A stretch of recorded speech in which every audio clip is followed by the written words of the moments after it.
Authority, which you pass a millage for 1 mil to support us, which is great. The millage comes up next year again. We're in the process, and we're almost done filing with Eagle to go to a permanent spillway, which will be a rock creek dam with a fish passage.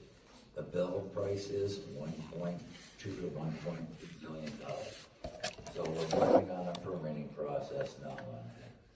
So that would, if that gets going and we get that done, that would keep our water level year-round, like it used to be when the mine operated.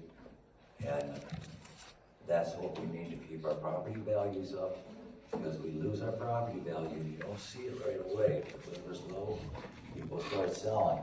Your property values will lower, and you'll lose money on your property if you go to sell it. Plus, the township loses tax property that we run the town on. The town only gets $350,000 roughly per year of tax money to operate our township.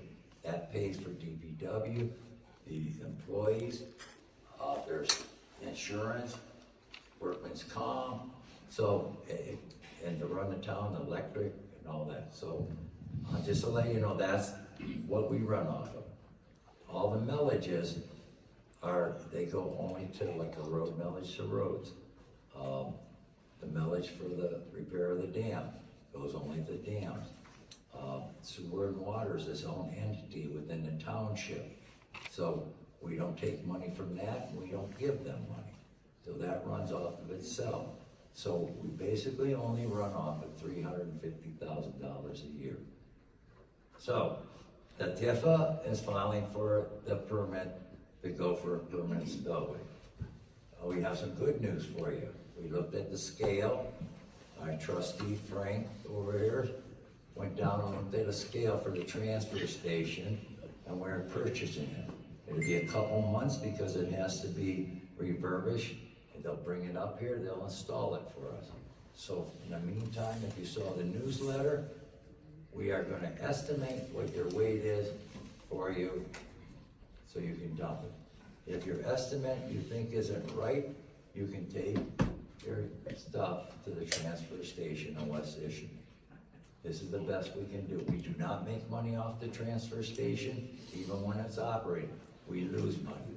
It's a convenience for the taxpayers of the township. So we are trying to get it fixed.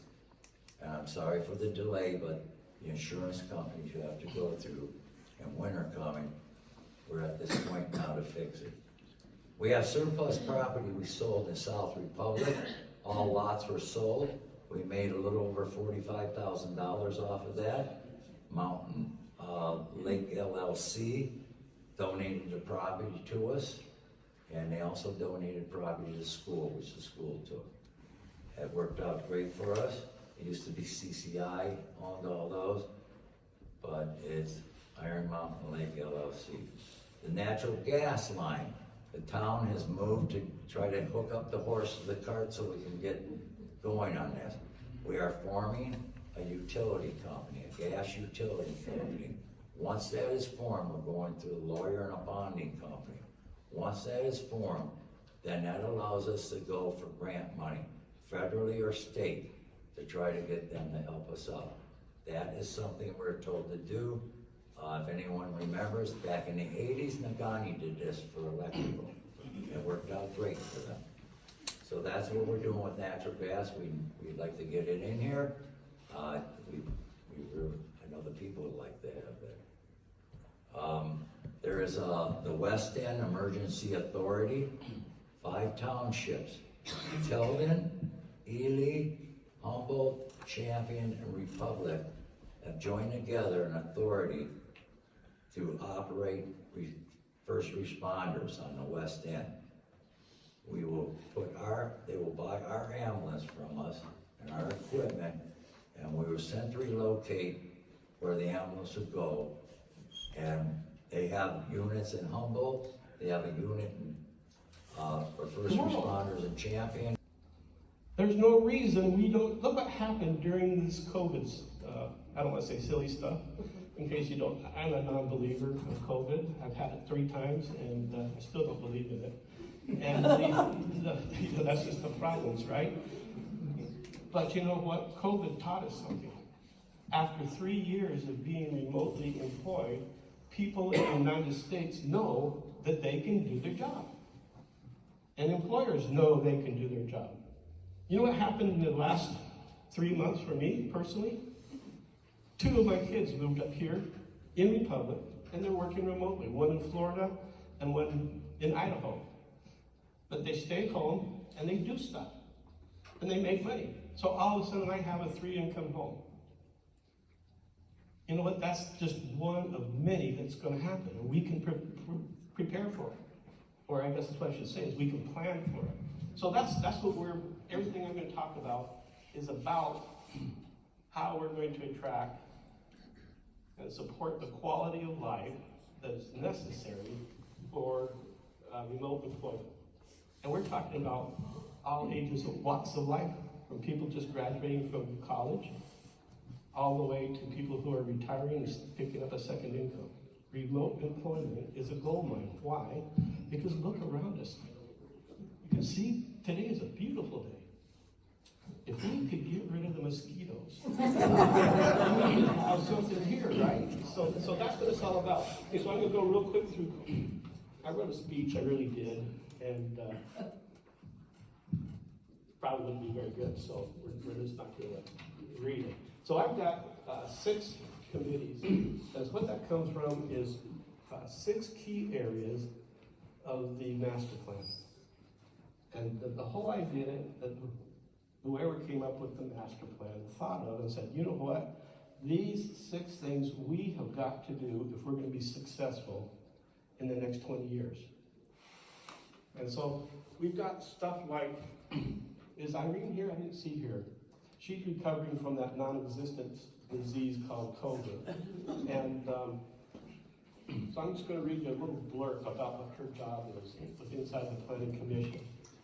And so she runs the township's character committee. And you might think, well, that's not important. That's kind of a dumb thing. That's probably the most strategic thing we have. When somebody drives into Republic, North, Central, or South Republic, what do they see? If we're going to recruit them, if somebody's going to drive up and say, this is where we want to live, it's got to have a character. And it's got to be unified. And it's got to convince folks that this is where they want to live. That's her job. This committee plans and establishes guidelines concerning the overall township experience, look and feel of the township provided by local government employees. That means that us employees can't be grouchy. We got to be able to be here when we say our posted hours are. We've got to be competent. But more than anything else, we've got to be customer facing, because that's what these guys are. People who are coming to visit us are customers. And we're trying to sell a good. That's her job. Irene has to be able to come up with a central vision of what it is. What is the township representing? And who are we? And what are we going to do? We probably are at an all-time low right now. If you look back in the history of Republic, think about some of the town activities that we have experienced here in the last 40 years. And we know how to do it. And so if you guys hear anything else, that's what I'm talking about. I need your help. And so most of this speech is about how we're going to get help. What can you do? And it's not going to cost you nothing, so that should be good, right? Okay, so the township, her committee defines the view or impressions people gain while visiting, cooperating with, and living within the township. This includes businesses, our neighboring townships, and we have to do a lot with our neighboring townships in the future. Clubs, potential investors, business people, and people looking to purchase homes, land, and any of that stuff, call Irene. So, isn't there a song about that, Wake Up Irene? So, she says she doesn't care if you guys bug her. So we really need to bug her. She's been out for the last 3 months asking the churches, the Lutherans, the Baptists, the Catholics. We are rich in churches here. We really are, it's great. But she's been trying to get input. What does Republic look like? No one knows. No one cares. She can't get input. She won't. I've been trying to tell her, well, if no one cares, just make something up that you like. And they'll respond and then we'll go forward. That's just not her personality. She really wants you folks to call her and tell her where the barbecues need to go. Are we going to have an adult section right through town? That's where you get drugs and alcohol and adult books and all that stuff. Just in case you didn't know. All that stuff is we got to figure it all out and come up with a zoning districts. That's something that the planning commission does. Okay, so she's going to be focusing on the character. Then I have the commerce committee. Tom Sandblum is not here today as well. He called me up 2 days ago and said, well, I'll be there. And I told him he's not allowed to come here today. He's got a back surgery and the doctor's cutting him up. And, you know, he expects to come here. And I told him, no, you're not allowed to. So thankfully he didn't show up. But his job, he's the commerce committee chairman. He goes around recruiting industry and trying to make it successful and help other investors join us. And his number one competitor is Marquette County. And so what happens when, and I should just say Stephanie is responsible and helps us with writing grants. So she writes a grant, says, hey, we need this help. It goes to Marquette County, and guess what they do? Nobody? They keep it, absolutely.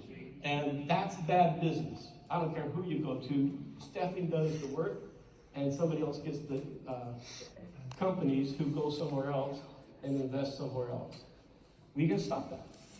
We're not as dumb as we thought we were, and we know we can stop it. So that is another thing that the Planning Commission is doing. Tom is working with that and would love some help. As the committee members, you would, whether you're assisting in grant writing, assisting in hobnobbing, or assisting in doing research, which is the real thing to do, and find out what industries would be most successful here, and then go out to places like Grand Rapids and recruit companies. And it's a slow and tedious business. One of the companies that we did that with was a solar power company I think you guys have heard about. And has anybody heard about it? Okay, so I'll be brief then. There is a company up by Granite Lake. They wanted to build out a solar place. But they first did some investigation. And they cut out some trees that are part of the timber company. We're going to cut them out anyways. And then they put up a few tests, and they're doing a couple of things. You guys will sit back and laugh and say, what good is a solar company up here? Solar power. The Republic Solar Power Company has two trends they've been monitoring. One trend is technology of the solar panels. And they're able to collect solar energy from 1 foot of snow on top of them. They're able to do things that nobody's heard of before. The other trend, come on now. There is another trend. The cost of electricity is changing. And between the cost driving the investment potential and reducing the cost of production, they believe that there's going to be viable solar panel, solar transmission, and solar energy in the next 3 years. So that's why there's investors. The other trend is that whoever we are, we all are Republicans because we're here in Republic. But whatever political persuasion you are, recognize that the government has a lot of money investing in solar energy right now. And so that was the thing that pushed them over the edge and said, we're going to investigate. They investigated and they don't think it's viable right now. So it's put on hold. And it turns out there's some more grant money coming, theoretically. And UPCO, I just heard just a moment ago that UPCO is considering reinvesting and recapitalizing on what they just barely pulled the plug 2 weeks ago. So that's, you may hear rumors and propaganda about that. Just say, yeah, sure. And don't worry about it for a while. As soon as I know for a fact that that's going on, you guys will be the first to know. As soon as we know where, we'll publish it. We'll have another town meeting just like this, hopefully where there's some seats for you folks in the back, and we'll vote on where it's going to go and what it's going to do. So that's what that story is about. Commerce Committee. There are some other companies who are thinking about this. I'm going to share just two with you, and I'm taking Tom's time, is that there is a trucking line in Chicago who would like to put I forget what they even call it here, right down a little bit south of South Republic. They're going to put a big terminal. Good job. That's exactly what they called it. I used to be a driver. And you see, what they say is, you know what Republicans?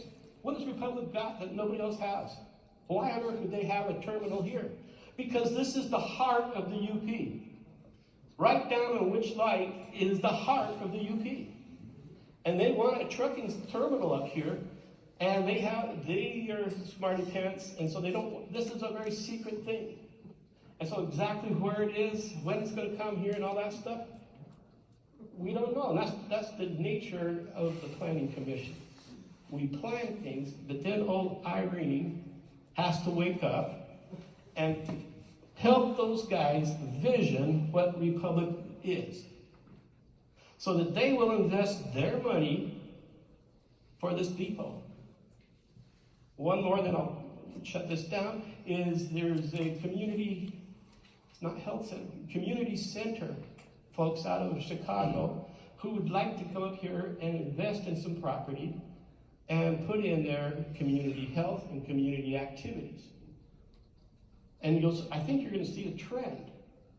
What we're talking about is whether we're talking about grants or industry coming up here, they can't get enough people here to be a big enough market for them to do anything with. And, can you imagine a community health center right here in Republic? Just not, we'd all have to die, and they still wouldn't be enough, right? And I think that we're pretty healthy folks in general. So what is it? What they tell us we have to do is join other industries. So they came back and said, okay, we're going to do a community center, we're going to have clubs service, we're going to have food service, and we're going to provide a Meals on Wheels type of thing to elderly people who are going to live across the lake so that they can have a retirement home. And they're putting together a package that will impact more people. They're trying to get people down there in Dickinson County, Michigamme County, and all the other counties to come in and participate. Why would they do that here in Republic? That's how good we really are. This is the heart of the UP. And we joke about it, but we have to recognize the rest of the world doesn't joke about that. We really do have some extremely important capital that folks can invest in. And so that's Tom. If you want to reach out to him, give him the 2 weeks, and he'll be off of his pain pills, and then you can have a good discussion with him. The infrastructure is headed by Frank, and I'm going to turn the time over to Frank, but before I do, I want to recognize is that I'm standing over here. Over here is all about remote employment, yeah? Okay. One of the things that we're making a fundamental change as of today, we're announcing it here first. How many people are snowbirds? Is there anybody here who just comes up once in a while? That's fantastic. What we're trying to do is make it so snowbirds or people who don't live here year-round can participate in Republic's government. How do they do that? They can join our committees. Work with Frank, work with Tom, work with Irene, and the rest of the folks I'm going to introduce you guys to. Volunteer. You don't have to live here. You don't have to live in the United States, but we would like you to support the Constitution. Besides that, join. And we're going to have infrastructure here, and this is going to be the way we're going to test that infrastructure for. Oh, I'm getting to shut up most. Okay. Frank, if you could come up. Can I just sit here? I'm not a public speaker, I'd rather stay here. You're all right. They won't reach that far, but stand up and talk louder. Yeah, hi, I'm Frank. Good afternoon, thanks for showing up. I live here in South Republic, I've been here about 10 years, 12 years. But what it is, on the infrastructure, everybody thinks we're trying to bootleg everybody and downplay everything. Well, we're not. This road grant or road millage has been what, up and running about 10 years roughly on the road millage? Was that been around 10, 12 years? Well, I was gonna speak to that afterwards. Okay, all right, I'll let that one ride then. All right, Friday I took a trip downstate to Collier County. I looked at a scale that was at the state fairgrounds down there. It looks like brand new. It's never seen salt, never seen trucks. They used her for weighing their pulling tractors and stuff. Nice scale, got it at a decent price. It's gotta go in for oiling. They wanna oil the bearings, just check it out, pull it out. It's gonna go to Bay City, then shipped up here. It looks like brand new. I was really impressed. They got it cheap, a lot cheaper than I thought. That was done. On the gas main. On our gas main, and thank you again. This is the biggest crowd I think we've drawn. I had 2 at the fire hall. This one looks great. I got 65 at one. There's gotta be close to 100 in here. So, the gas line, we went through the county, through the state, and we went to the rural development. We got bootlegged there. They said we've got too many grants. They kicked us out. We turned around and we got a lobbyist from downstate. He's big into the politics and big into the rural. Well, our government now just put out that they're going to release $7.5 or $8 million for rural infrastructure and to bring the rural communities up to code, up to whatever. Well, Simco Energy is there on our behalf because they're looking for boot-ready projects that have already, started or something that they could bring up and say, look, we've done this. Well, the next turnaround, our illustrious Attorney General Benson, it went to the, what do they call that, senior moment here, the Public Service Commission. She walked in there, badmouthed us and said, we didn't need it, we don't need this, she don't want to do nothing in the UP. Shut it right down. They wouldn't even talk to Semco. The CEO went in there with the option to spread our $2.5 million we need to put our line in, spread it over 10 years through Lower Michigan, 50-some thousand people, and would have raised their bill $2, and she threw it right out. So if you got time tomorrow, give her a phone call. I'm serious. Do it every day if you want. So now they've got this new project coming up, and he's there every day, like I said, for a boot-ready project where they've got ours, and they keep pushing him away. They don't want to talk to us for some reason. They think the UP is totally isolated. We don't have nothing to do with them. So I made the comment, I said, find out who put her gas in and see how they paid for it. I know she's got natural gas in Lansing. So why does she deserve it and we don't? She thinks she's God down there. Well, it ain't working that way. So that's pretty much where we're at there. On what else? Oh, the roads. He's going to take care of the roads. So other than that, thanks for coming. You got any questions real quick? That's a question and answer time. Okay, afterwards? All right. Well, thanks. I'd like to introduce Stephanie. Stephanie's got her. All right, hi guys. My name is Stephanie Christian. I'm the chairman of the rec committee for the town. We're basically, how many of us? 5, 6? 6 people. We're a group of volunteers who meet once a month.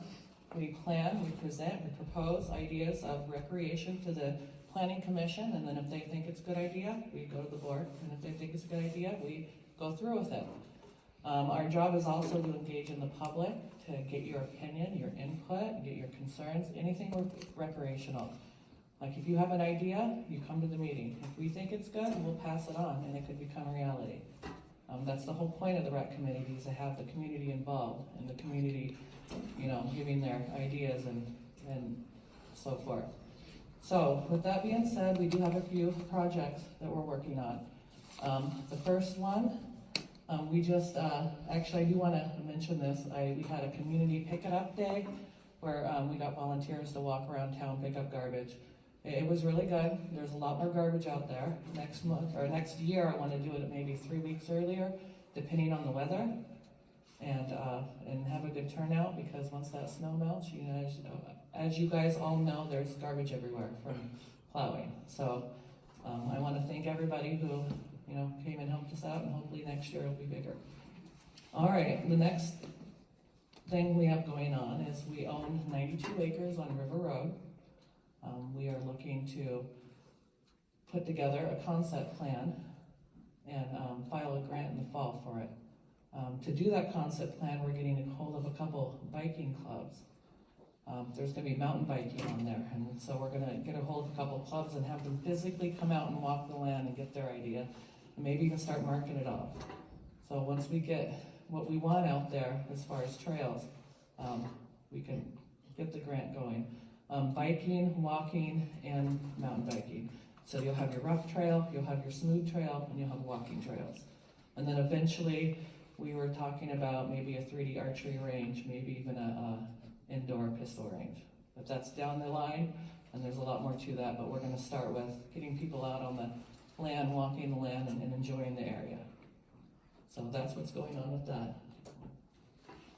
All right, the next is, as a lot of you know, that we are putting in a disc golf course up at the driving range. The clearing will start within the next couple weeks, and then they'll start plotting out the course and putting the baskets in. So hopefully by Derby time, we'll have that golf course up and going. And next. No, we're putting the township, purchased 2 brand new docks to go down at Munson Park and the beach. A permit's being filed at the beach to kind of grade that out and make it more level to get your boat in there. So that's exciting. We're gonna have two new things go there. And also the Recreation Committee is seeking new members. It's a volunteer base, and we are really hurting. There's a lot of stuff that needs to be done. I have a sign-up sheet over there. We need to stain all the township's picnic tables. They need to be sanded and stained. And that's a lot. I don't know, we have 40, 50 of them, a lot of them. So if any of you are willing or, you know, wanting to volunteer, put in some time, there is that over there. And also our playground equipment we're gonna be repainting, and that we also need volunteers for. So, and then if you are interested in becoming a recreation committee member, you come to our next meeting with a letter of interest, and we will welcome you with open arms, because we really need the help. And just like Val said, it's all about you guys. You guys don't know how much voice you have in this town, and you really do. So if you're interested in anything recreation, come to our meetings, and it's posted out on the bulletin board. And I think that's it. So we also have John Kraft. John? Thank you. John is representing the Resource Conservation Committee, and he represents a member of the committee who has a subcommittee that's been out in that county. Let me call it Grand Rapids. I don't even remember where she's at.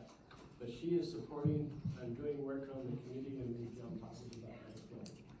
Hi. Project I'm working on right now, or we're working on right now, is the Republic Wetlands. Some of you know where those are. South of here is the final settling pond from the old mine.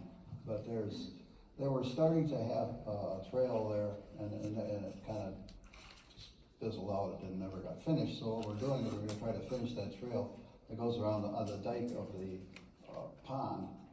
It's a nice flat trail on the outside, so we're gonna put up some interpretive signs and some directional signs, and we already got some benches that we're gonna put out shortly that the Boy Scouts in Marquette did for us. That's what we'll be doing this year. Hopefully we'll be getting, hopefully we're gonna see if Cleveland Cliffs will help fund that for us. We haven't asked them for any money yet, so. Also, in the future, we're hoping to restore the heron rookery. There used to be a heron rookery there. There were several trees that were out in the pond.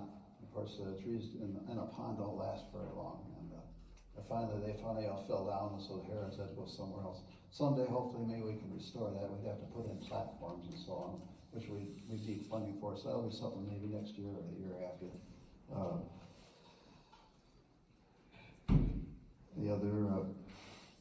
So that's what we're going to do out there right now. And this is more of a recreational thing than a resource conservation thing, but as you said before, you know, this is about recreation. This is what we like here, and that's what we want to do. So if if anyone else has any ideas, for this project or any other thing having to do with conservation, get a hold of me or leave a note at the township office and they'll see that I get the message.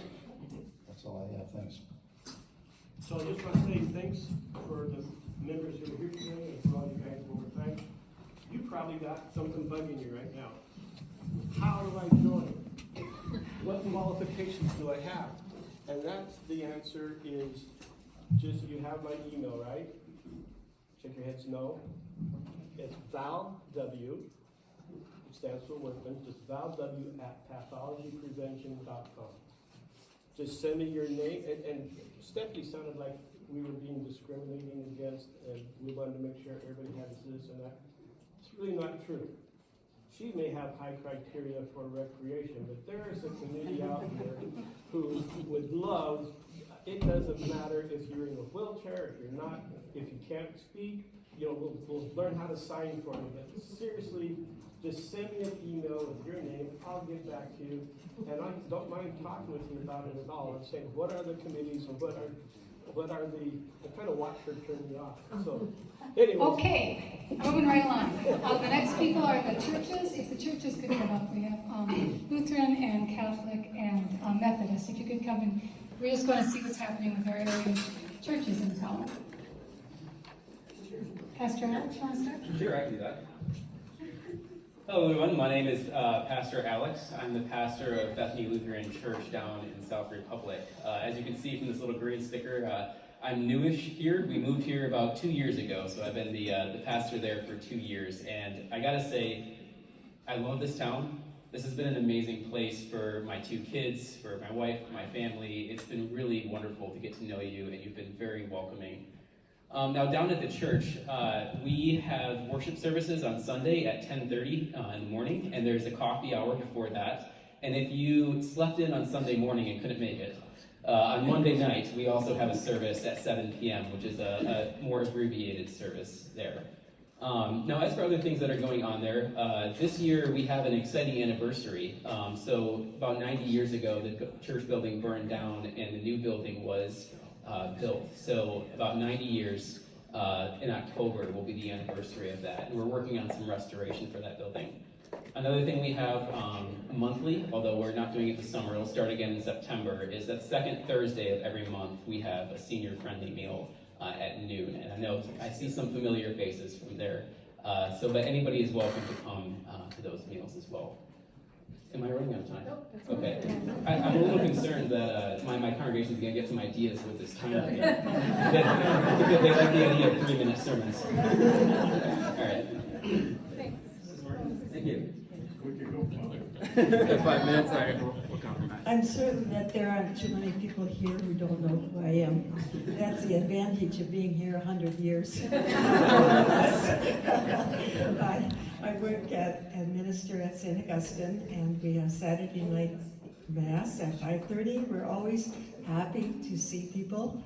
The church has been in existence since the 1870s, and we continue to be strong with our small numbers.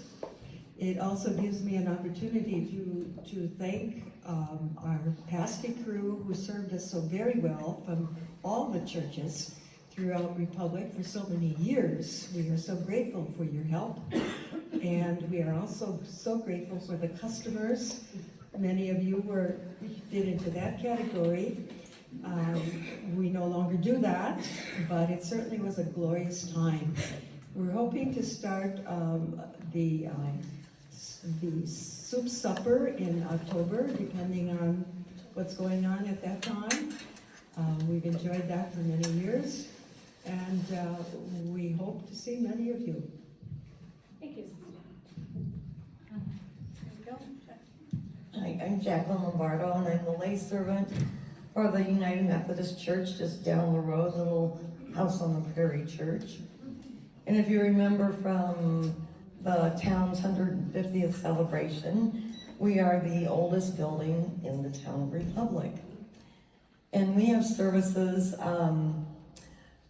the first Saturday of every month. We have service at 6 o'clock in the evening. And then the rest of the month, it's on Sunday mornings at 9 o'clock. And I know some of you wait for our bell ring. Someone mentioned that to me this morning, like, didn't you have service this morning? I didn't hear the bell. That's because we had a Saturday night, last night. So we are open to everyone to come. This summer, what we have going right now is our blessing box. And that's in front of the church, and we're hoping to get an actual, more like a cabinet built for it. And it's, has anything that's, non-perishable. So you can come and check it out, or if you know somebody that needs some, maybe paper products or canned goods or whatever, you can let them know that it's, outside of our church there. And you're welcome to come and take whatever you need. If you have something to give, then leave that in the box for someone else. That would be terrific. So, and we do have Bible study. I think we're suspending it for the summer, but we have one more Bible study this Wednesday, and I just have to say, it's on the book of Nehemiah. And what's so wonderful about this meeting today is that everything we're studying in Nehemiah talks about community, and how the community is so necessary to get everything done, and including God's Word. So if you are interested, we do finish up this Wednesday at 6:30, but you're welcome to come. And you're welcome to come to services for any of us. Thank you. Thank you very much. Let's start with businesses. Liz, you wanna? Go ahead. I'm sorry. I left these on the table back here too, and it has our service times information on it, and also my number if you have anybody that is in need of services, even communion. The United Methodist Church believes that anyone who believes in Jesus Christ can take communion, and that's a wonderful way to celebrate his life for us. Thank you.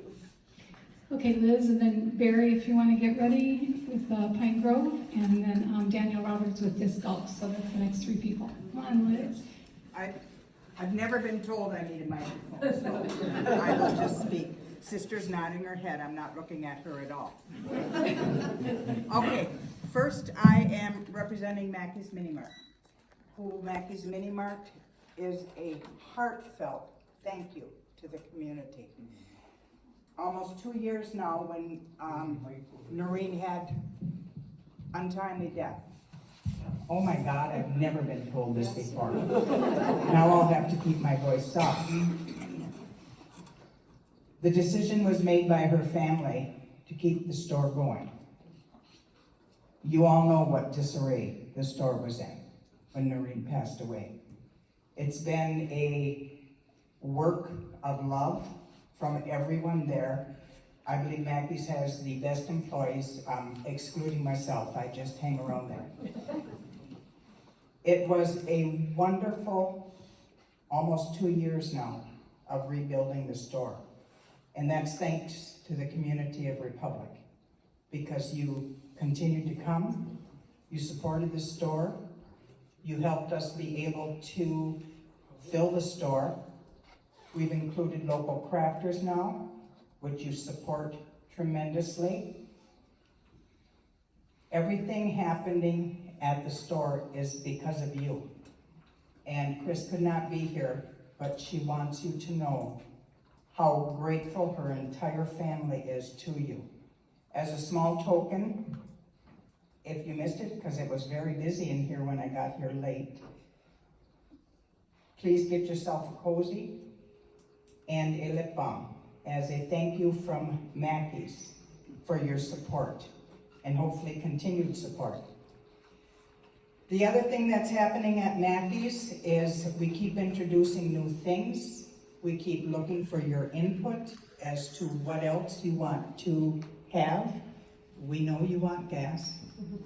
Chris is working on that.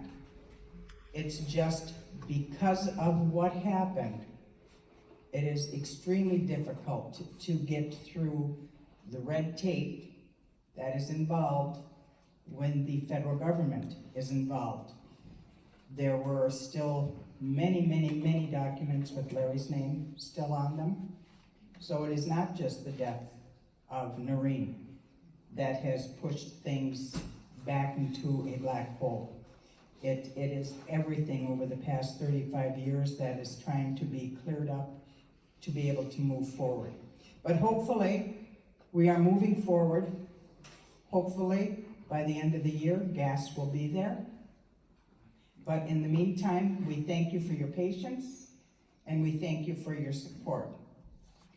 Okay, in case nobody's been there, I heard the beep. Just a quick little rundown, in case it's been years since you've been there, which a lot of people come in and say, it's been years. I know, I can hear it. All right, groceries we carry, including all dairy products, fresh produce when we can get it, the best damn meat around, including homemade kudigi.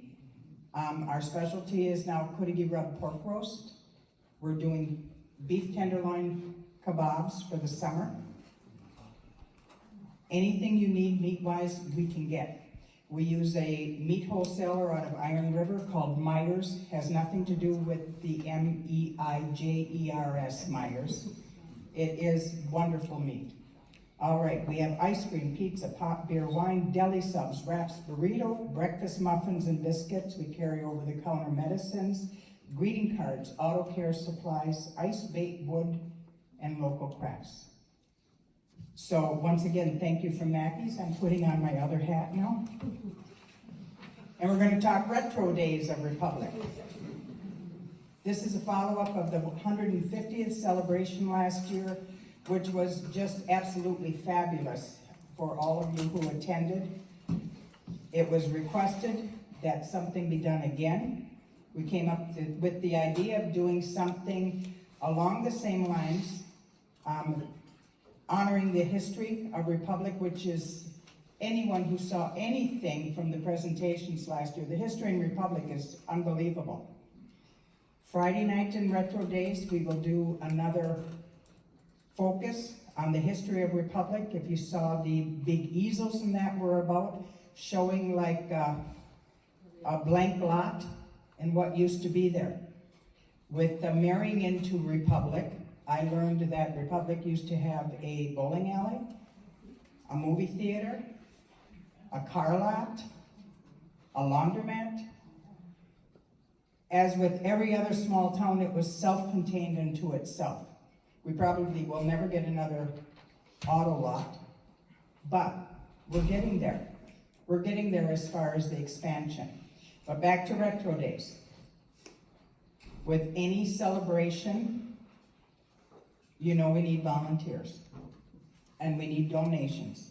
Right now, our 50-50 raffle, which the proceeds go to Retro Days of Republic, we're at $136. So before we draw, we'll give one last chance for anyone to buy. Raffle tickets are $1 a piece, 6 for $5. All right, volunteers for both Friday night and Saturday would be at 90-minute intervals. You can see me. Posters will be going up within the week all around town. We need donations. We're looking for fun things too. We need parade participants. This theme of this year's Retro Days of Republic, because we've got 150 years to cover. We're picking a decade. And since Bobby and I were involved, we decided we wanted a really fun decade, so we picked the 60s. Yeah. So come get your groove on, wear your tie-dye, volunteer, think of a float, think of a costume. There's going to be a costume party and a costume contest. And you also need to make sure your family's invited to this. We need people here during the celebration to make it work again for next year. And give us your ideas on what decade is your most fun for next year. One last thing, I'm not looking at her. I need a hook. The big thing with Retro Days is we were trying to think of something that would be a real draw. And we think we found it. I can't remember the exact name. She goes under Rainbow Flight. She is an aerialist. She will be set up over here. And she is doing 4 or 5 live performances And in between the performances, she is giving lessons to children and any adult who wants to learn how to do the silks and that. Okay? When is it? Sounds good. When is it? Oh, third weekend in August, August 19th, 20th, and 21st. Thank you. Okay, Barry's next. From Pine Grove. Everybody knows Barry from the Assembly.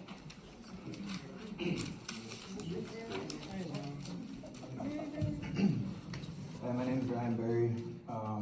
Me and my fiance Angel are in the process of purchasing half of the Pine Grove. I'm just gonna pretty much cover some of the stuff that we have, what we have that's new and the other things that are going on. We do have a new line of merchandise there from Euchre Shirts. We have the hoodies, the t-shirts, stickers and koozies. We're also gonna be combining with Mackey's and having some of our merchandise and apparel start to be sold there. We have music going on. Every Friday is an acoustic. Every Saturday we have a bigger band. It's more popular bands. For the food wise, we got frozen cheeseburgers now, chuck wagons, pizzas, snacks and chips. And the last thing I want to talk about is we're going to be building an outdoor area next to the bar. We had purchased that building and tore it down. The biggest problem I'm having right now is getting a door to be able to put into the building. But hopefully by the end of summer, we should have all of that done and fixed and have an outdoor patio that you can enjoy food and everything else on. Thanks. Sucker time. Maddie and Mike, you guys want to come up? And then after these two, it'll be the Snowmobile Club and the Sportsman's Club. So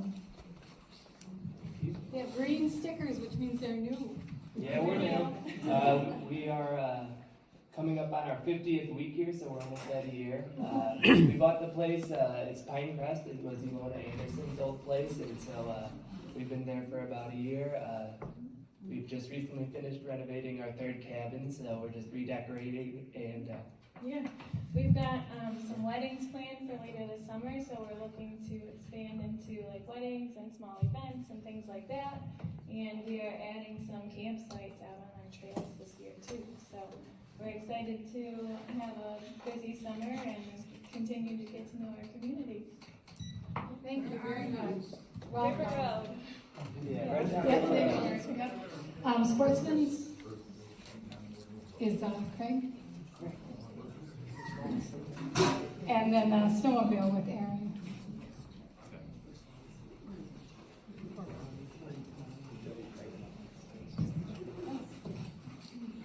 Hi, I'm Craig Van Beek. I'm the president of the Republic Sportsman's Club. For you that aren't familiar of our program, we are basically for the conservation of the outdoors. Everything outdoors, hunting, fishing, camping, whatever it might be. We just recently, or within the last few years, acquired the VFW building in South Republic. It's up on the hill as you're going south of town. We're currently doing some renovations there. We do rent that building out. Non-members, it's only $50. There's a hall upstairs. We've got a small kitchen in there, so it's available for whoever might want to use it. For members, it's only $25 to rent, and lifetime members, it's free for them to use. We do offer lifetime memberships for $100 for anybody that might want one. Annual memberships are only $10 for the Sportsman's Club. Some of the events we do in the area, we have an annual free kids fishing tournament every year out on the lake right here in the back. We use the town hall here. We have prizes for the kids and we give out trophies. And I think this year we gave out trophies. And then we also give out prizes to all the kids. We also, we have a cleanup that we do every year down on 95 just south of the Time Bridge. We've got, this year we did an Easter egg hunt for the kids. And we also had a sledding party for the kids. And we do have several other plans and programs that we want to move forward with. We welcome anybody to join the Sportsman's Club. Our biggest event we hold every year is our annual fishing derby. I think most people are familiar with that. We usually get 350 to 400 fishermen out in that during the weekend. It'll be July 15th, 16th, and 17th. We'll have a band, fireworks, and we're always looking for volunteers. We'll shortly be doing sign-ups for any volunteers. We need people to check in boats, work at the stands. We've got quite a few different things that we need help with during the fishing derby. It takes a lot of coordination and a lot of people. So we are all looking forward to that again this year, and we hope anybody that can will come help out. We are also looking for people to join our club, so we do have open club every Friday night. People are welcome to come down and join us. The VFW does still use that building, so they also have their events going on there during the course of the year, but we do maintain that building now. So that's all we got. Thank you.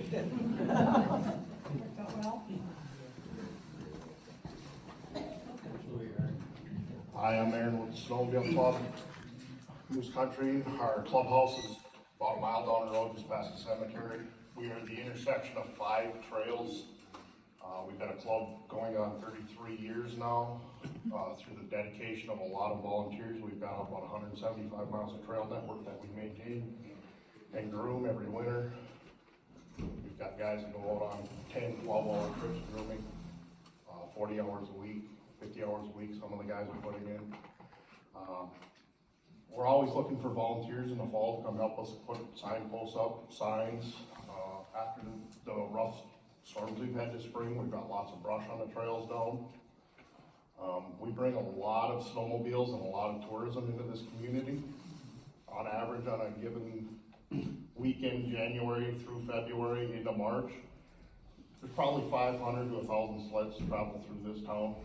If we get gas, it'll be even more.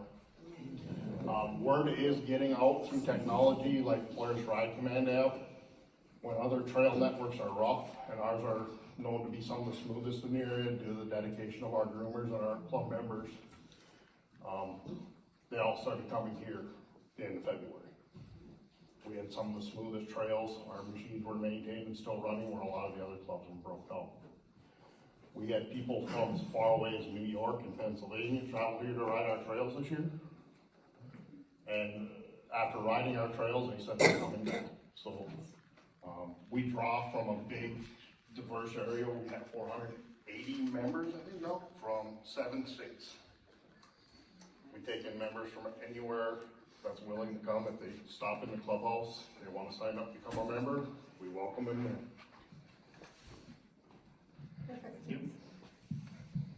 Bobby Candy Wood, and then it'll be the disc golf annual. Hi everybody, I'm Bobby Lee. We're starting a new business, K&B Wood Products. We do the bundles, base cords, full cords, truckloads. We do deliver. We also have Wood-Mizer, so we can do rough cut lumber with the bandsaw. We have the Jeppa firewood processor, that's what we do that with. My husband has a disc mulcher if you need trails hauled out. He can do that. We can also dry your wood in the kiln or cut your wood for you. So a lot of different things we're offering. I do signs, make trellises, some artwork, and we sell flowers, the birch bark containers and the hanging baskets. So if you need anything wood, give us a call. We're on 95. It's got the big sign, flowers and firewood for sale. The pickle Yep, man. yep, we're Everybody knows. And then, our phone number and all is on the bundles. Disc golf?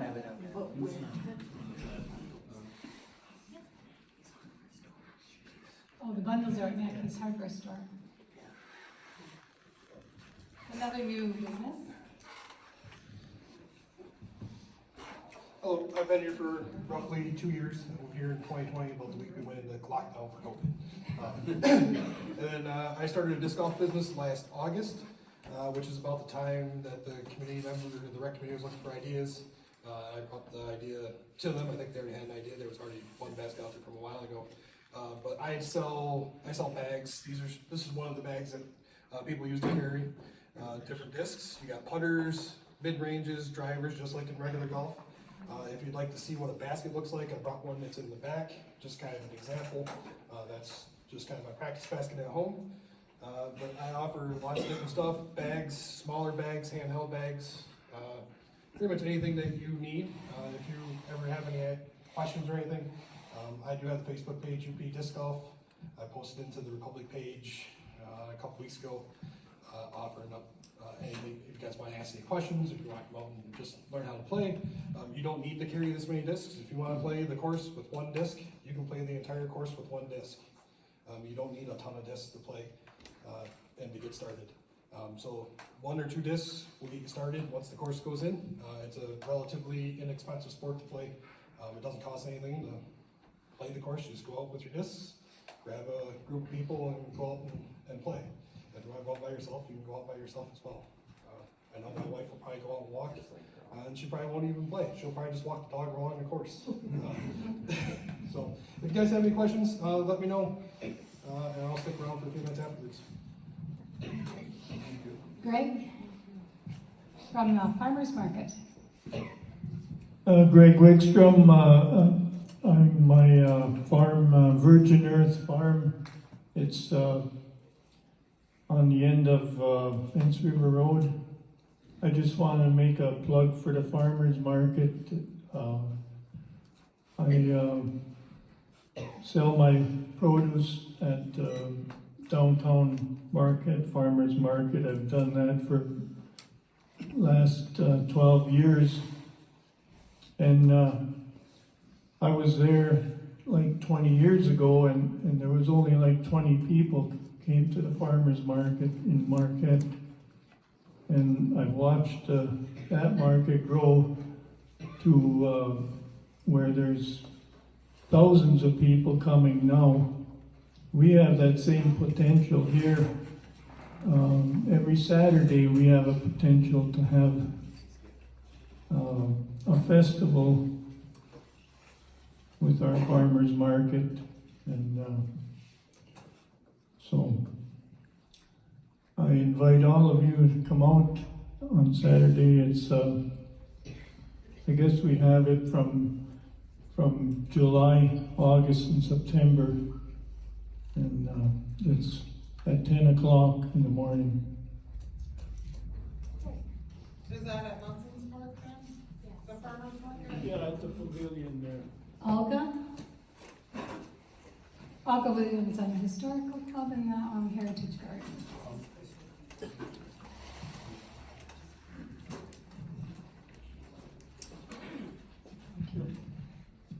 I'm Olga Williams, representing the Historical Society and Heritage Garden.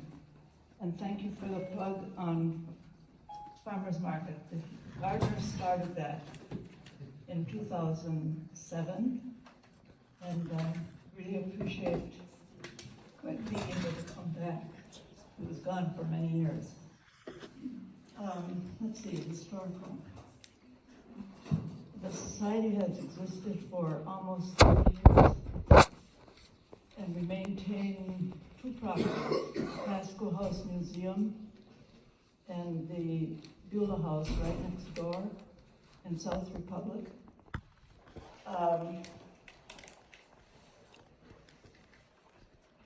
The Pasco House is open on Saturdays and Sundays from 1 to 3, and then by appointment also. We have a business display that's been up for a couple of years, and many of you I know have not seen it. So we invite you to come and see the display. There's a lot to read.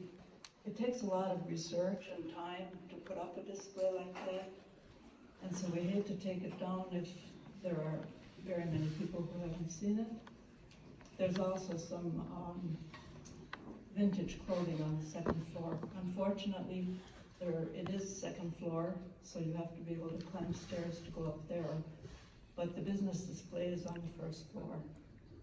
Membership in Historical Society is $10, $15 per couple. And it seems to me that regardless of what your interests are today, you have something that you can volunteer for. Every single organization wants volunteers. We meet on the third Tuesday of every month at the town hall here at 2 o'clock on the third Tuesday. And we do look for volunteers. And with all the new people coming in town, who knows anybody anymore? I just see tons of people at the post office. I've never laid eyes on them. And so this is a wonderful way to get to know people. Pasco House next door is a larger home. It's also a historic home, but it needs renovation. It needs to be made publicly safe. And we had a good start on that before COVID, but between COVID and the present economy, things have slowed down a lot. The cost of materials and the availability of people who can actually construct. And then we need to have licensed people to actually do some of the construction. But we're hoping to make progress this summer. Maybe not a lot, but even if it's just a little, so that we can report that Beulah House is being renovated. We need this space. Pasco House is just too small for everything that we need to do. We should be doing more than just preserving the history of the area, which is our main goal, but there are educational opportunities that we need to offer, and we should be working with school children, and we just don't have the space for that. So please keep the historical in mind when you're looking for someplace to volunteer. We're the ones that put out the telephone book. Costs $5, and if you live in Republic, you're gonna need that book.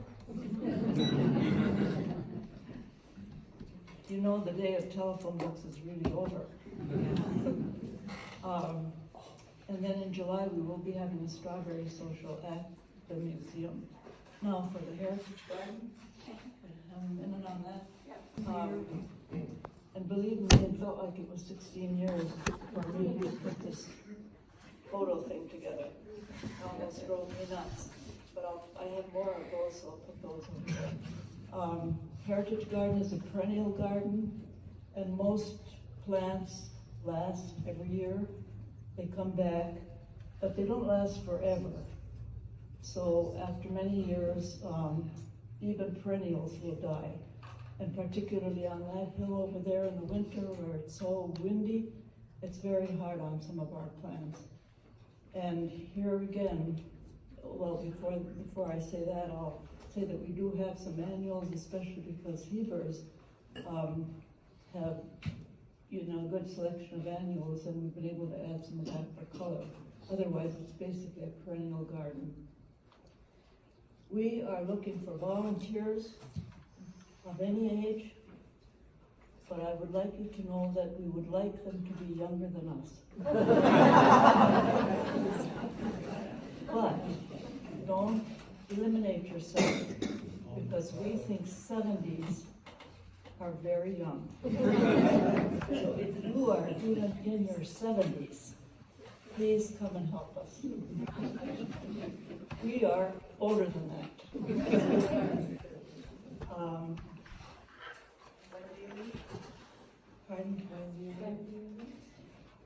We work on Wednesday mornings in the garden. It's on Republic Avenue.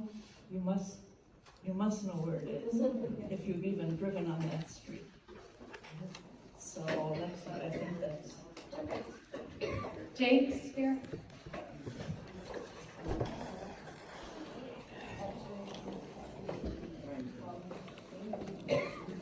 You can still get those tickets in between time.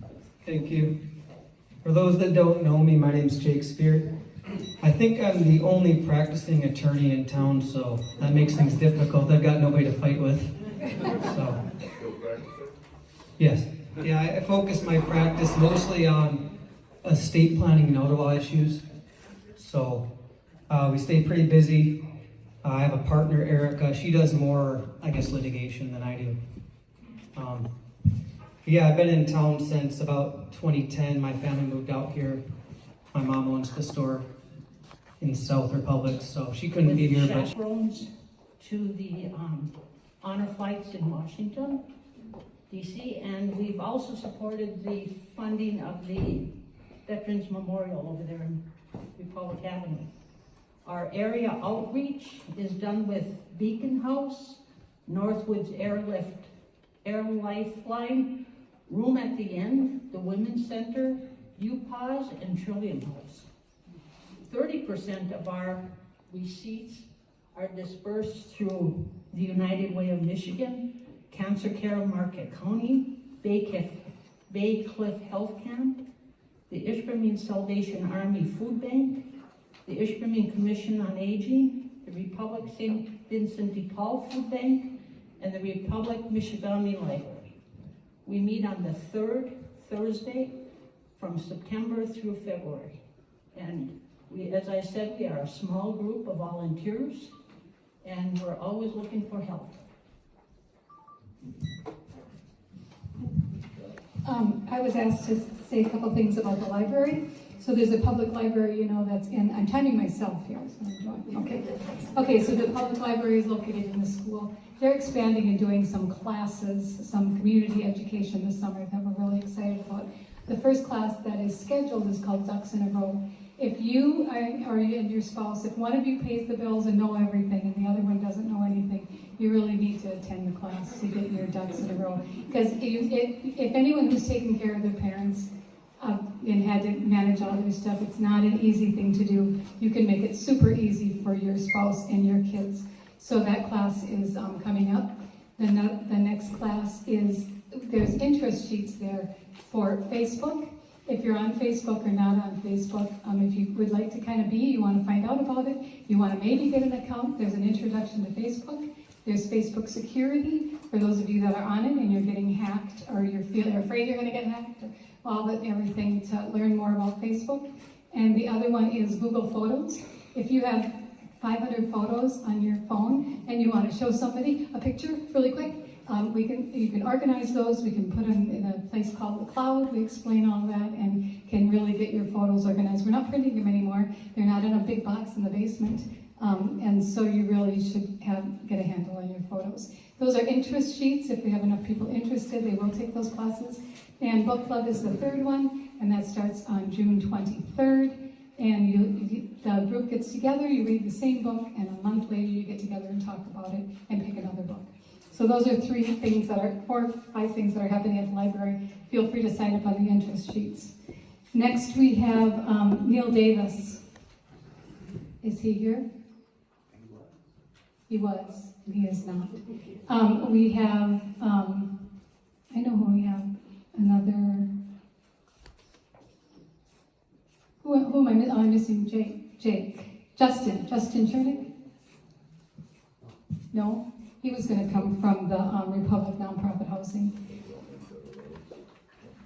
And so we're going to do, I think that's everybody. Did I miss anybody? Did anyone think they were going to speak and I haven't called on them? I don't want to miss you.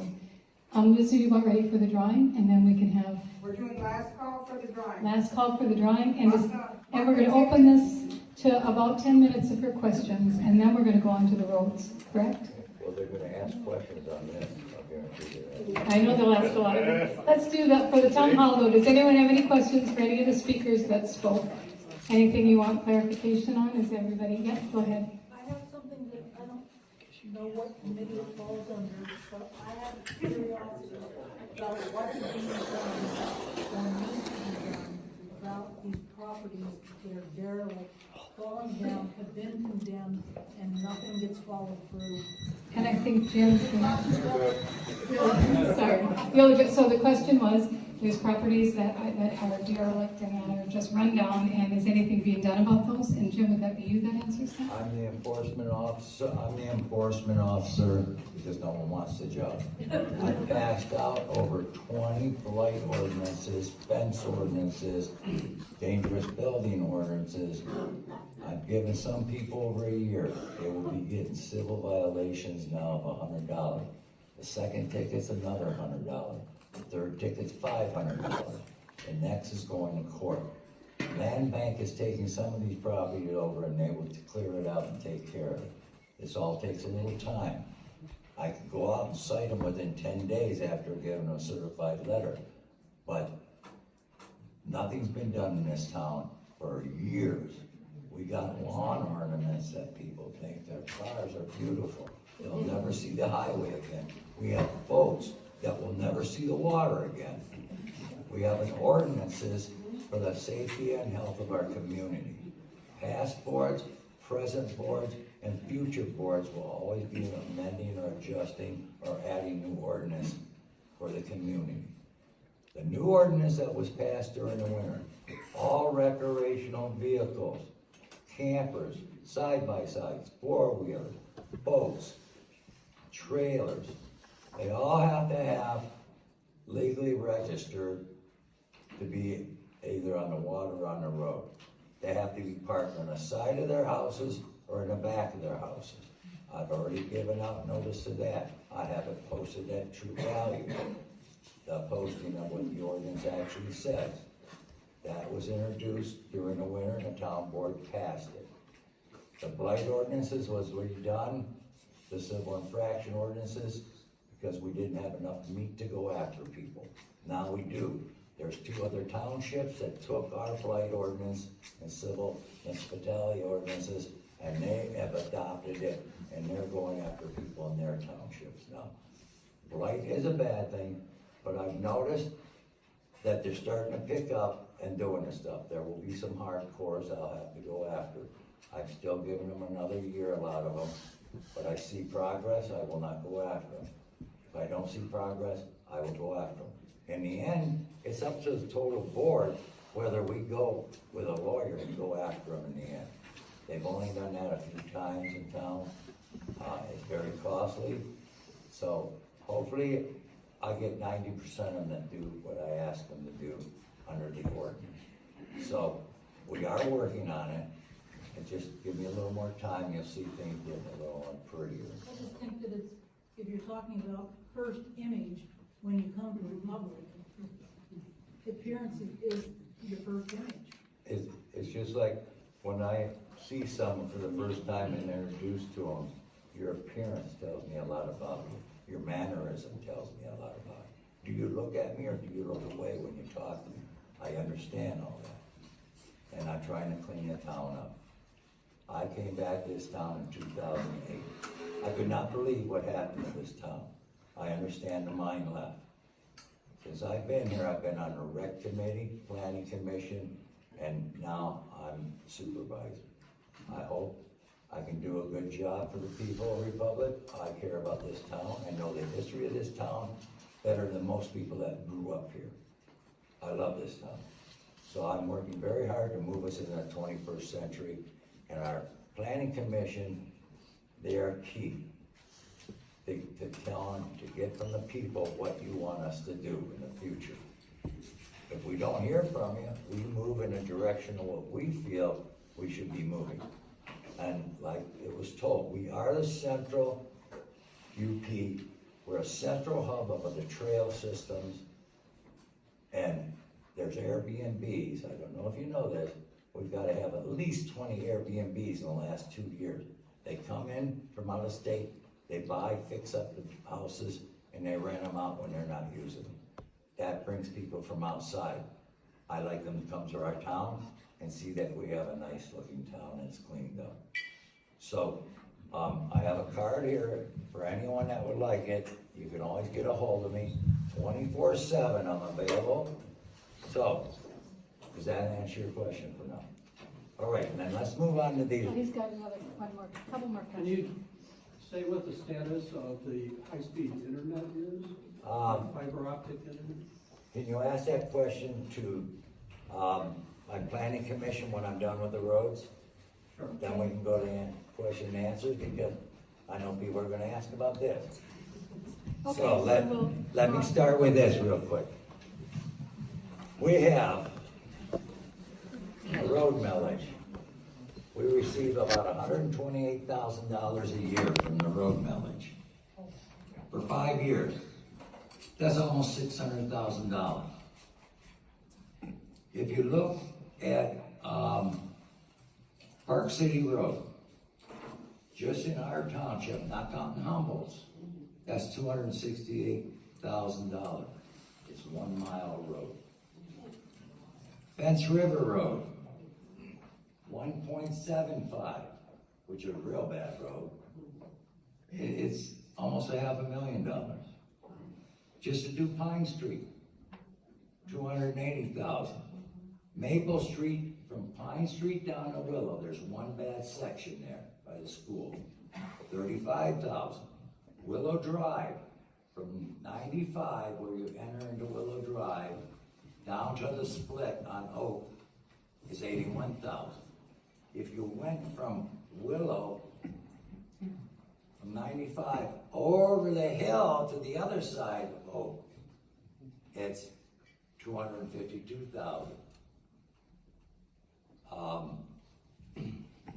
Crack sealing, we are already approved at the last board meeting, Hawks Drive needs crack sealed again. Well, first time. If we don't seal the cracks, we'll lose that road faster than we should. That's $16,600. Just take the Willow Drive over the big hill away, okay? And add up 1, 2, 3, 4, 5, 6 roads. $1,135,000 and $819. That's what it would cost to do all them roads. When we only get almost $600,000 in 5 years, it's hard to piecemeal sections of roads and satisfy the public. Our road millage comes up 2023. I am suggesting to the board at our next board meeting, because it has to be done then to get the language into the election commission. I would like to ask you, you pay $2 million now. $2 million over 10 years would give you 1.2 something million. If we raised it to $500,000, that's $1.50 per thousand on your property taxes, it would be $180,000, $1,800,000 plus $100,000 left over from this year's money. That would give us close to almost $2 million. You can't use all your money up because you gotta use it for repairs and that over the 10-year period of the millage. But you could take that money, if the people of Republic wanted to up it $500,000 and go 10 years out, we could get the county or bond to get a loan, and we could stretch it out that 10 years and get these roads done now. It doesn't mean these are the key roads, but some of them have to get done. But it's just showing you, this is the estimate I got from the county and Payne and Dolan. So I'm just showing you a rough overcost of what it costs to pave roads. Fence River Road, there's a federal money that the loggers get tax money out. They only get the county $333,000 back from that logging money. They're offering to do Fence River to throw $113,000 into that $454,000. We got COVID money. The COVID money we got was $55,000.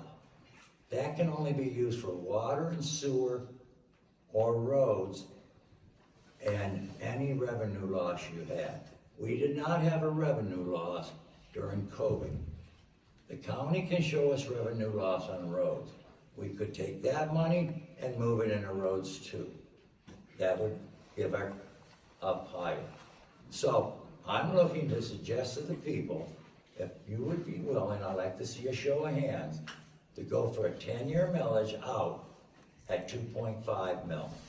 That's $1.50 per thousand on your property taxes.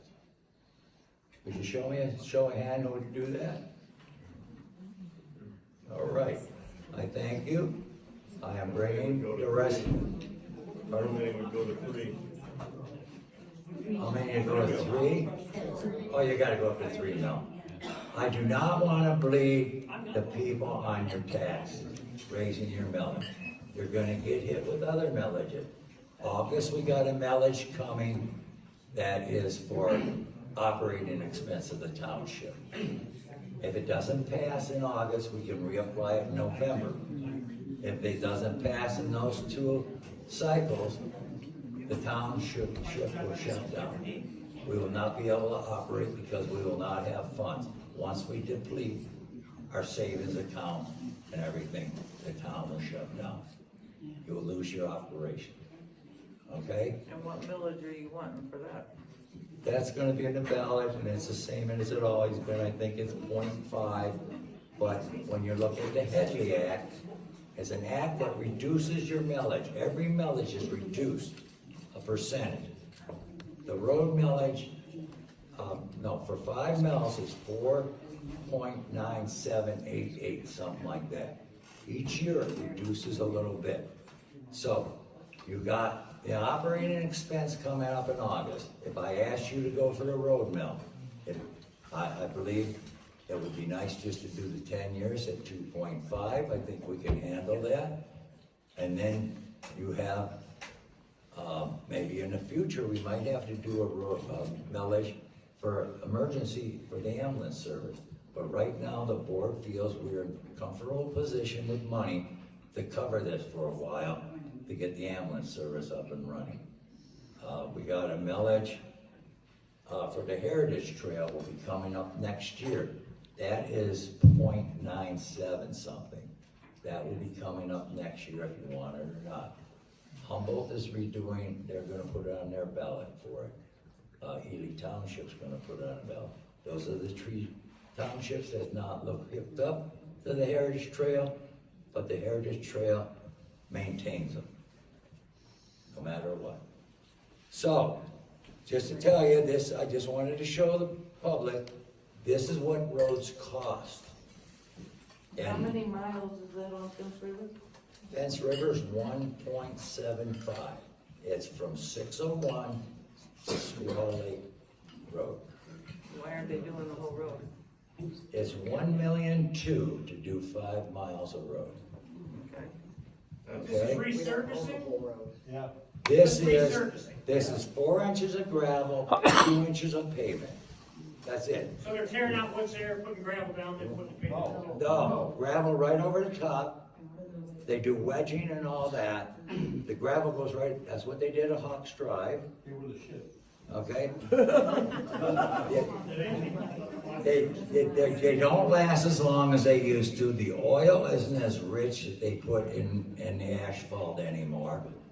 To do it properly, you cannot afford it. But You if you cannot just do afford the to rip the gravel, road up and redo You it. do the gravel and then logging trucks come by, how long's that gonna last? Logging trucks can go anywhere they want, it's public roads. I'm not saying that, I'm saying, how long do you think that road's gonna last if you just gravel it and the loggers keep going, it's gonna We're tear not it up just within a graveling year. it, it gets 4 inches of gravel, 2 inches of asphalt over the top. Okay, And yes, the loggers are probably gonna wreck it down the road, so does a semi coming to deliver to you. So does your cars over time, over and right, over I again. understand that. Okay? All we can do is either don't go for a 10-year out and fix a bunch of roads now. And I'm not gonna satisfy everybody, because someone's gonna say, well, why don't you do River Road? Oh, why don't you do this road? Make them on gravel by grader. And nobody wants that.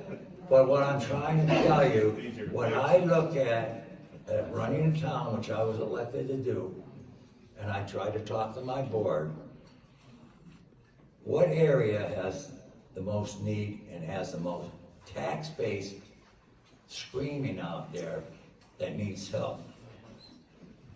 River Road is all CFR mainly.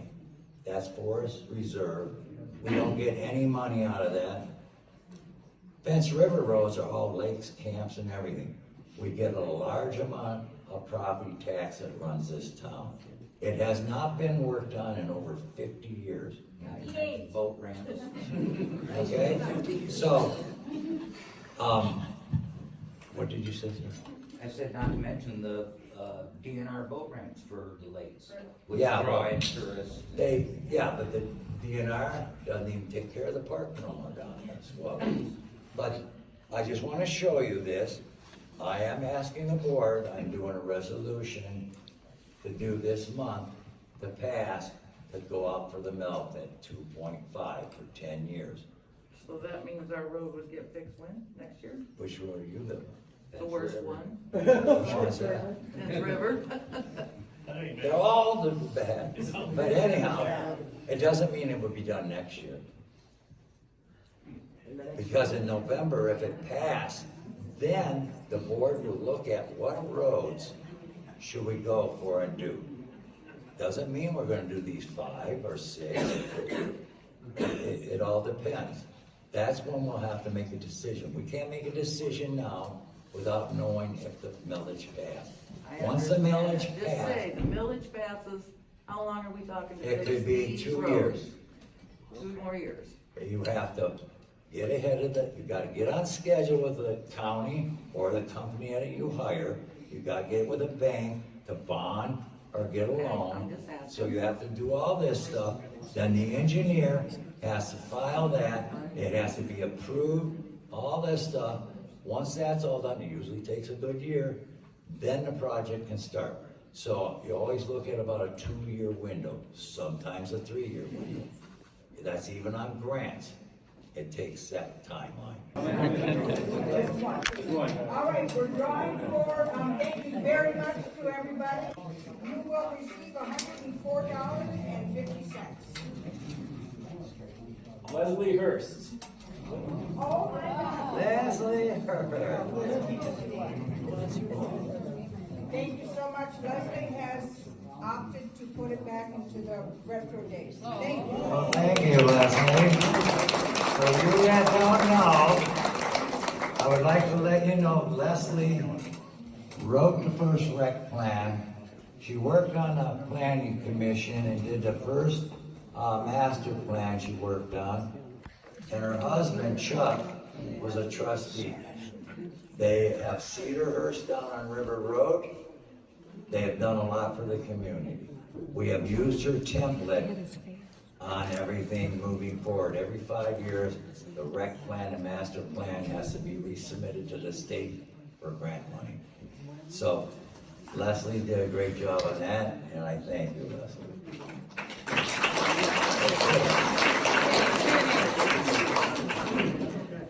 I'm a member of the ad hoc committee that's trying to get Fence River Road resurfaced. We represent over 150 property owners in that area, and everybody who drives that road can appreciate just how bad it is. Jim Iwaniki of the County Road Commission says it's among the 3 worst roads in the county, and there's a lot of tax dollars out there. We've been waiting 58 years to get our roads repaired. So I have 2 questions. One is, I'd like to know how the board members feel. I understand how you feel, and we appreciate your support. How does the board feel? Is this going to pass your resolution? The 10 years out at 2.5, I can almost guarantee you that it will pass the board. As law says, I cannot go and pool them at what they would vote on. I understand. But I do believe they'll go that way. It's better than piecemealing and band-aiding sections every 4 or 5 years. So that is a plan that I think that will work. I think the board members will come on board. But I still can't get the horse ahead of the cart until it passes. And then we can make those decisions. And then we'll have another meeting on roads and present other roads and get your opinion on what roads you might want. It finally comes down to, not just me, 4 other members. 5 of us were elected, 5 of us vote, 3 have to pass to make it pass. So that's when we'll pick out after the election and we know it passed. Then we'll have another meeting like this, discuss roads, and we'll move forward on which roads we'd like to start with. Okay. I think that's my second question also. You just said that the village would raise their taxes $1.50 per thousand. That means if you got $100,000 assessment, you're going up $1,500. That number doesn't sound right. It's $1.50. Oh, I'm sorry, $2.50 since it's a 2 mil. Okay? So it's $2.50, 75 cents. 75. Anyhow, pardon? I said everybody's already paying this, though, right? We're already paying 2, this is gonna be. You're paying 2 now. It ends next year. So we would only go up 50. We're just gonna go up 50 cents. Okay. 1 mil is $1. 2 mils is $2, and another half a mil is 50 cents. So it's $2.50. I'm sorry, I was wrong. Any other thing? Any other question? This is about the roads, but do we have an animal enforcement officer here? Yes, I'm the enforcement officer. The ordinance on dogs, cats, any of that must be leashed. Okay? I'm gonna tell you now, and I don't want you squealing right now. You write it on a complaint form if you want. You don't have to put your name on it. You are not allowed in residential areas to have chickens, pigs, goats, any of that, unless you have 5 acres of land, which will be considered under our ordinance as a hobby farm. There are people with chickens, and someone had lost some chickens and a goat because of a fire in the winter. It was illegal. Okay? So, to let you know, there is an animal control ordinance. Ordinance is all in the office and on our website. You can come in and ask any time for a copy of that ordinance. I am the enforcement officer. If anyone would like to volunteer to do that job, come on in, I'm welcome to give it to you. Any other questions I could help you on? Sure. I have a sticker on me that says I get to speak for 3 minutes. When do they call those people? Oh, that was to speak, Huh? if you were on the list, you didn't sign up, would you like to come up and speak? I signed up. I was on the back. You put me on the back of the sheet. Oh, she didn't put me on the back. Oh, What are you trying to say? yeah, what are you trying to say? Well, good afternoon. My name is Greg Olderman, and I live on Sundog Lake. At the kind of the end of the Fence River Road. Kind of the end of the Fence River Road. Can you hear me? Okay, good. And you know, I think, as well as living out at the Fence River Road, I also drive school bus. And I've driven the Fence River Road for about 9 years now in a school bus. And I drive, I'm still there, and I drive other places and other we have 2 other bus drivers full-time. And they drive the roads in the town too. And, you know, roads are very important to our community. So what you've been talking about, we were talking earlier about businesses and getting people in town and that. And what brings them in town? Roads. What keeps them in town? Roads. What about the recreation? When people come here to recreate, what do those people look at? They cross the roads. Okay, how about people's happiness when they're driving on different roads? Are they happy when they go down the Fence River Road? No, not at all. You know, and that's just, there's a lot of roads in town, and the list is up there. There are many more that need, you know, work. So it's not only Fence River Road, but all of the roads. We need to, you know, Jim was talking about $500,000, that's great, but is that gonna do what we want that to do for our town? You know, or are we gonna just piecemeal? And I think there are a lot of people that would spend more money for good roads. Yeah, but what, you know, and that's gonna be the job of the commission and the committee, to determine what in the devil we need to do about the roads for our town. So, you know, let's try and make the best decision we can. You know, I'm not the one to say, hey, I'm gonna spend more money either, but, you know, it's probably best for our town if we do. Yes. So, thank you.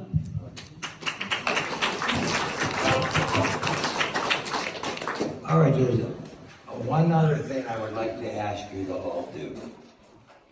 The county commission is the ones that they can put on the ballot for a county-wide road millage. All the counties around us have a county-wide road millage. Our county commissioners are scared to death of the politics part of it because of Marquette City, Ishpeming, and Negaunee. They have their own millage, road mill, just like we do. You go out their main roads, their roads are just as bad as ours in their cities. They leave their town, they come on our roads.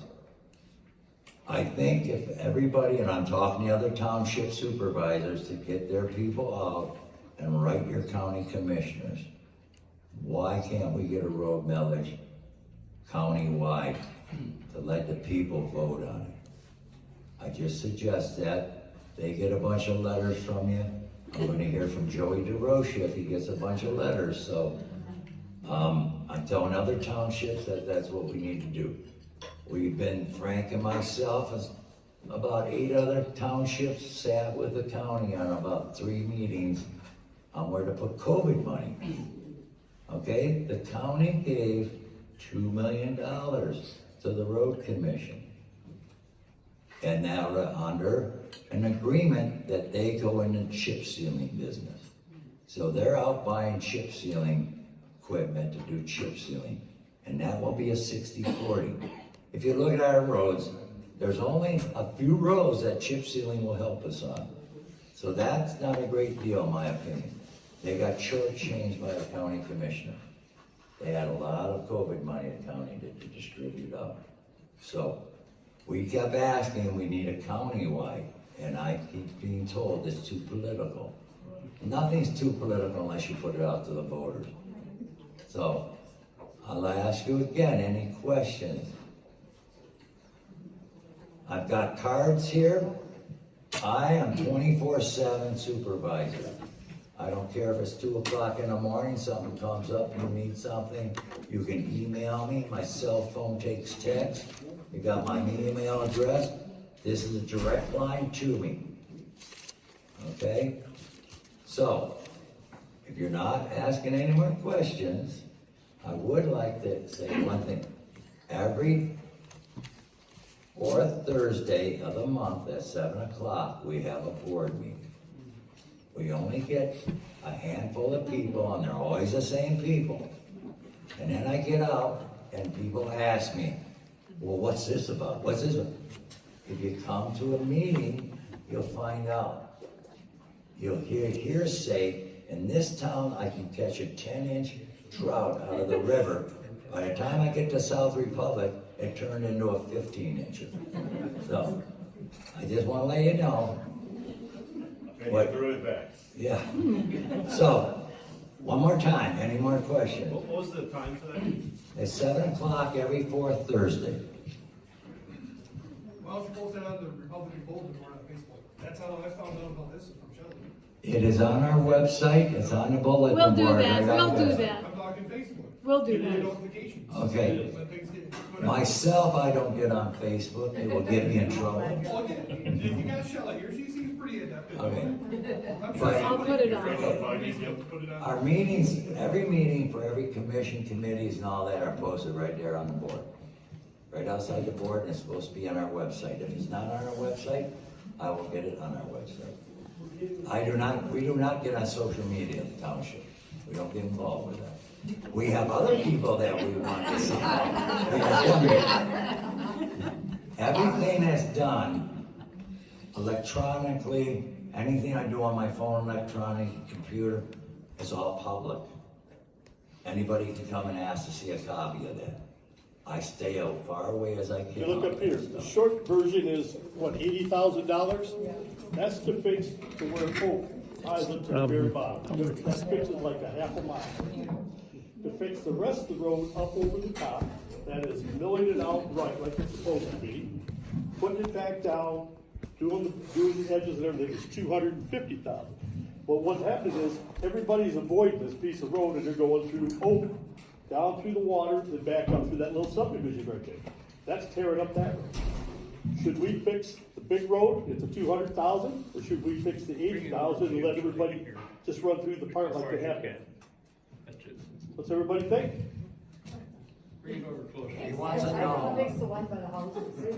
What? I've got a question about. Take your mask up, please, I can't hear you. I can't, I'm having surgery tomorrow. Stand closer to the mic to get You your. said that what you propose from Will is grinding up the existing. Yes. Putting down the gravel and then the top.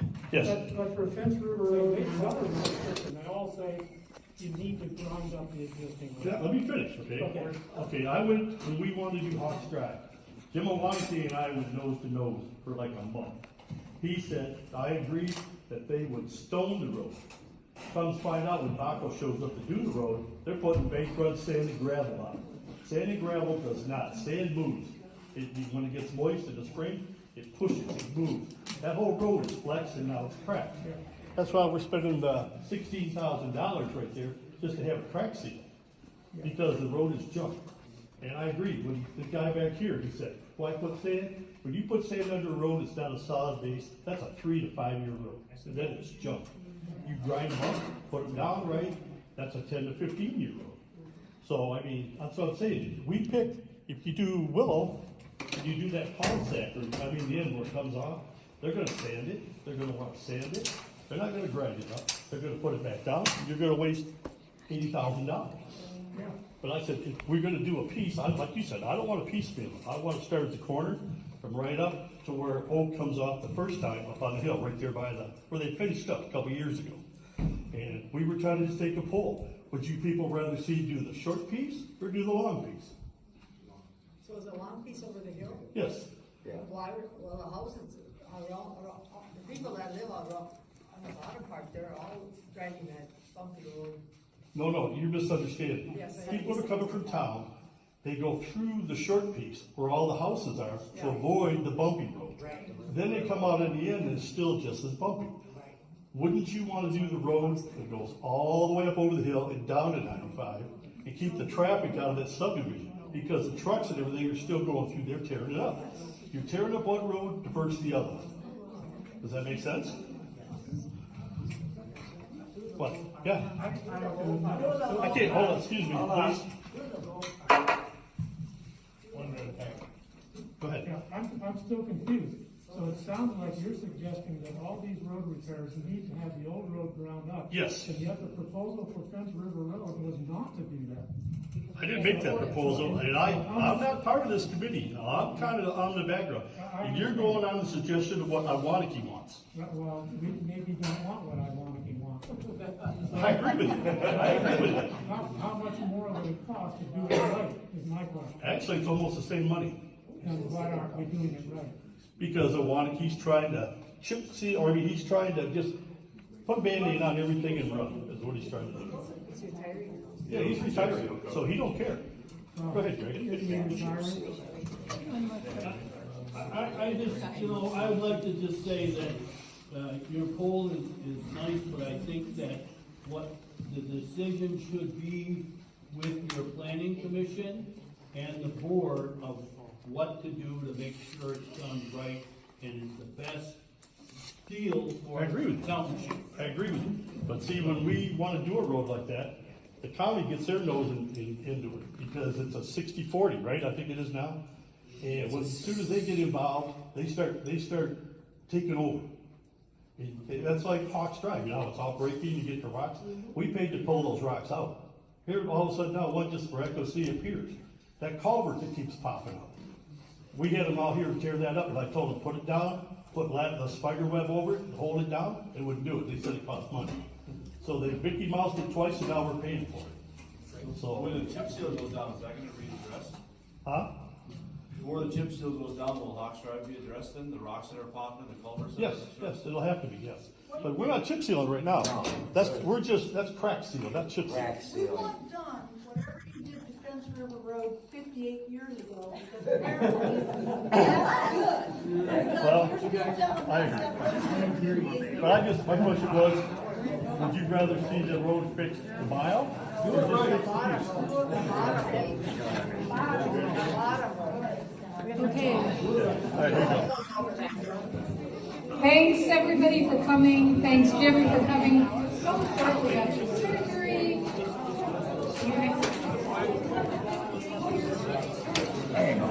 How surgery go?